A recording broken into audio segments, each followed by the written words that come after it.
Bonjour à toutes et à tous, soyez les bienvenus dans l'hebdo de la ville de Valenciennes. Cette semaine, nous reviendrons sur les 2 réunions publiques menées par la ville dans le quartier de la Chasse-Royale, l'une à propos de l'ANRU et l'autre au sujet des rénovations de voiries dans le quartier de la Plaine. Puis nous vous parlerons de cette charte de la qualité de la vie nocturne signée lundi dernier entre la ville, les établissements de nuit et les étudiants valenciennois. Lundi 30 mars dernier s'est donc tenue une réunion publique entre le député-maire Laurent de Gallet et les riverains concernés par le programme ANRU en cours et à venir dans le quartier Chasse-Royale. Une salle comble, comme vous pouvez le constater. Les habitants qui ont dû faire preuve de beaucoup de patience ont été vivement invités par la ville à se joindre activement à la rénovation de leur quartier. Ils pourront, par exemple, prendre part au jury du nouvel équipement culturel. Un conseil des citoyens va également être instauré et un appel aux volontaires a été fait.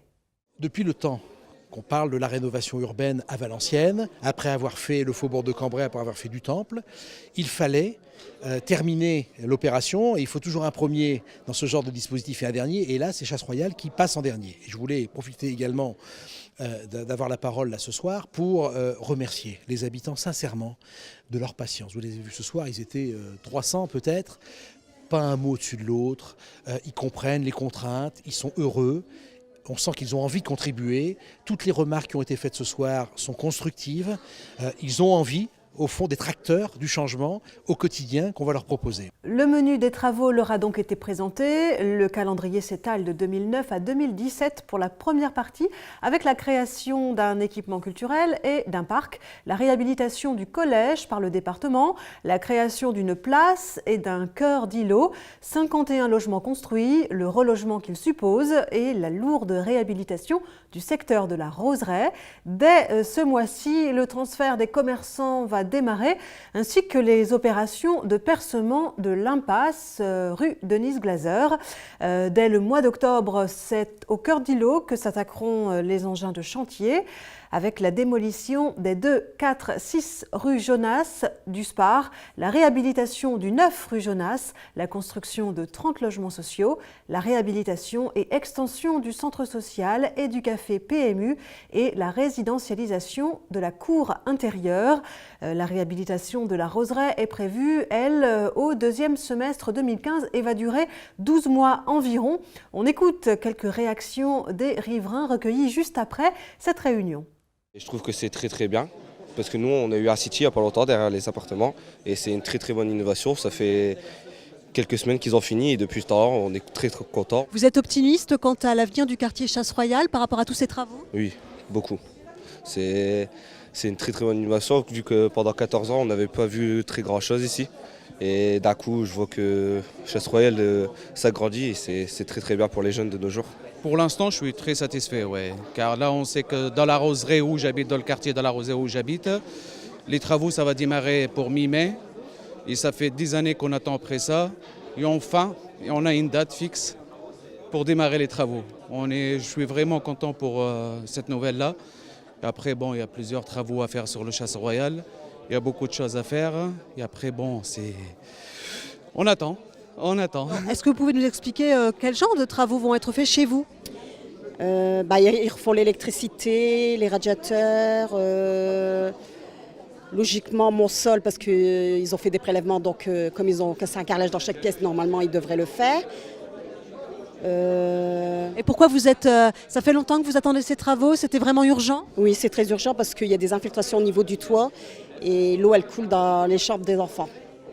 Donc c'est vraiment urgent, quoi. Donc là, ce soir, vous avez eu toute satisfaction? Oui, tout à fait.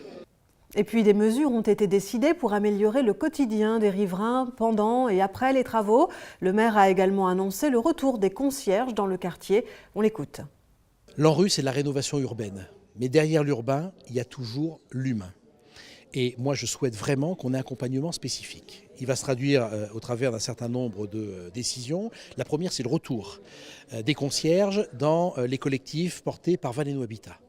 C'est quelque chose qui existait il y a très longtemps. Ça a été vertueux, ça a été supprimé pour des raisons purement économiques et financières. Je souhaite qu'on puisse remettre des concierges de proximité pour régler les petits problèmes au quotidien, pour assurer la sécurité et l'entretien des locaux. Ça, c'est un point. 2, la création d'un comité d'usagers qui réunira une cinquantaine de personnes qui vont travailler avec nous sur la refonte complète et totale du quartier. Pour le programme 2018-2025 maintenant, ce sont cette fois 214 logements qui seront démolis pour en construire 400 nouveaux, dont 54% en logements locatifs sociaux, avec report de l'offre sociale existante sur site associé. Des locaux d'activité seront proposés aussi rue Longpré et le parc social va être étendu. Sachez d'ores et déjà que la première pierre du nouvel équipement culturel du quartier sera posée au mois de mai prochain. Allez, on reste dans le quartier, dans le secteur de la Chasse Royale, mais on part maintenant dans le quartier de la Plaine, dont les voiries vont faire peau neuve. Là aussi, ce n'est pas du luxe puisque cela fait presque 50 ans que rien n'a été fait. Le calendrier des travaux et la longue liste des voiries concernées ont été présentés jeudi dernier en réunion publique. Entre beaucoup d'autres, l'avenue de la Plaine, la rue du Domaine, la rue du Muguet ou encore le boulevard des Bruyères.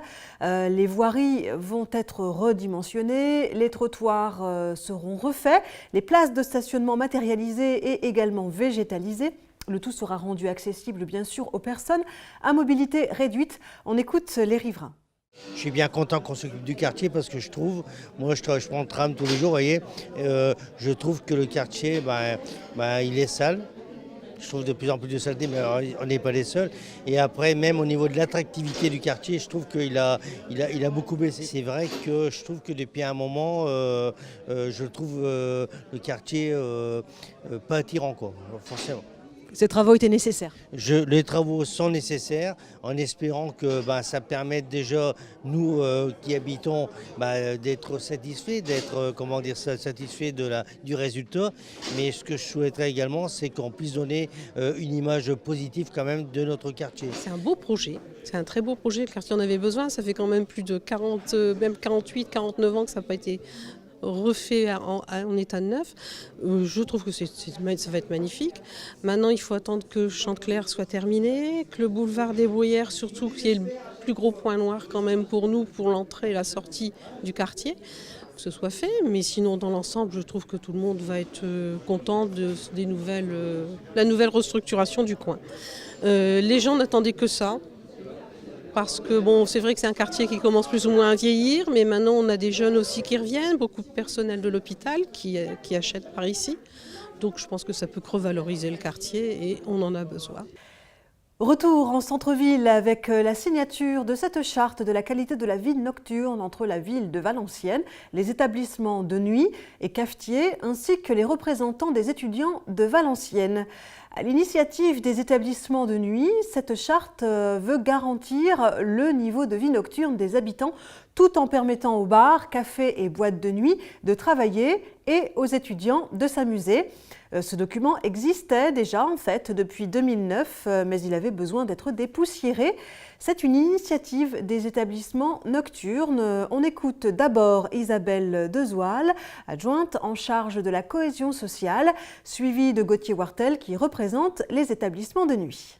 La ville se positionne par déjà cette signature de charte, c'est-à-dire qu'en début de mandat dernier, on a pris à cœur de trouver des solutions pour que ça s'articule bien entre les établissements, les riverains et les étudiants, parce qu'il est vrai qu'on est une ville, que les établissements sont dans le cœur de ville et qu'on ne peut pas dire aux étudiants de ne sortir que le week-end et ne pas aller en ville aussi dans les structures la semaine.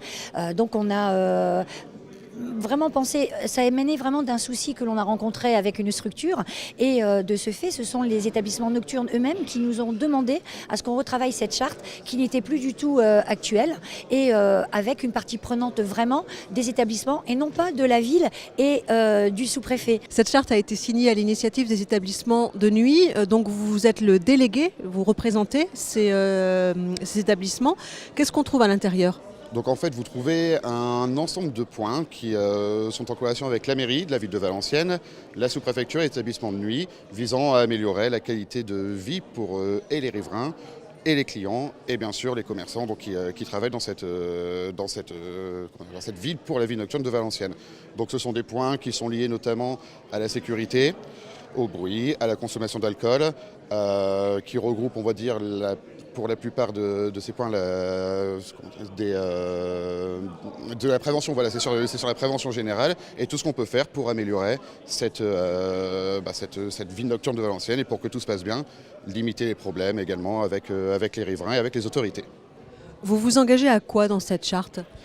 Alors nous, en tant que c'est-à-dire du côté des commerçants, alors on s'engage à faire respecter principalement la loi, c'est-à-dire qu'en fait tous les points qui sont repris dans la charte sont des points notamment de loi, hein. Donc c'est éviter le tapage nocturne, éviter la surconsommation d'alcool, éviter les problèmes qui peuvent être liés au stationnement, au carjacking, au hamjacking, des choses comme ça. Après, nous, on a un engagement également vis-à-vis de nos clients, donc c'est-à-dire les protéger, comme on l'a dit tout à l'heure, sur la surconsommation d'alcool, sur les problèmes de maladies sexuellement transmissibles. Voilà, grosso modo, c'est ce que ça regroupe. Voilà donc pour cette charte. Quant au sous-préfet, Franck-Olivier Lachaud, il a rappelé que, je cite, « La liberté des uns s'arrête à la gêne des autres et qu'une ville de l'importance de Valenciennes doit avoir une vie nocturne ».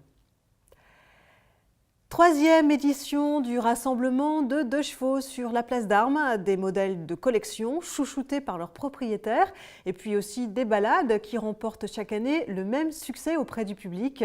La 2 chevaux est toujours cette voiture sympathique qui attire le regard, un véritable art de vivre comme le rappellent souvent les propriétaires de ces véhicules, un esprit qui doit refléter la simplicité. Or, vous allez voir qu'aujourd'hui, les passionnés de 2 chevaux regrettent la flambée des prix, une flambée qui trahit, selon eux, l'esprit de cette voiture sympa, à l'origine conçue pour l'ouvrier modeste. La 2 chevaux a quand même été faite pour la classe ouvrière, à la base. Donc c'est une 2 chevaux qui ne coûte rien à l'achat, presque, et à l'entretien. Maintenant, avec la spéculation des voitures de ce type, via les médias, via un peu de tout, les prix ont vachement augmenté. Et la rareté aussi se fait. Donc les prix montent naturellement. Et vous trouvez ça regrettable ? Oui, tout à fait. Parce que le passionné qui roule en 2 chevaux, qui aime la 2 chevaux, à l'heure actuelle, s'il devait faire le même achat qu'à l'époque, il ne pourrait pas. Il ne pourrait pas. Mettre 5 000 € pour une voiture, parfois dans un triste état, qui ne correspond pas à l'origine, c'est cher. On trahit un peu l'esprit de la 2 chevaux, vous pensez ? Bah oui, parce que c'est quand même une voiture faite pour la basse classe. Donc la basse classe, si on retransforme les euros de maintenant à l'ancien franc, oui, on va dire que c'est la Mercedes de l'ouvrier, quoi. Et comme chaque semaine, voici quelques idées de sortie pour votre week-end. On commence avec la 4e édition du festival Poètes dans la Cité, ce dimanche 12 avril, de 14h à 19h30. C'est à l'Auditorium Saint-Nicolas. Au programme des lectures, des tables rondes et un prix concours 2015. À 15h, une exposition de peinture de Cocou Ferdinand Macouvia et la lecture de 3 contes roms par Bernadette Boucril. De 13h30 à 15h30, des ateliers nomades, place Saint-Nicolas, avec Sylvie Platet. Enfin, à 18h30, le spectacle Poésie vagabonde de Juliette Mouquet. Plus de renseignements au 06 43 93 34 80. Et puis ce dimanche, n'oubliez pas la 29e édition des foulées valenciennoises.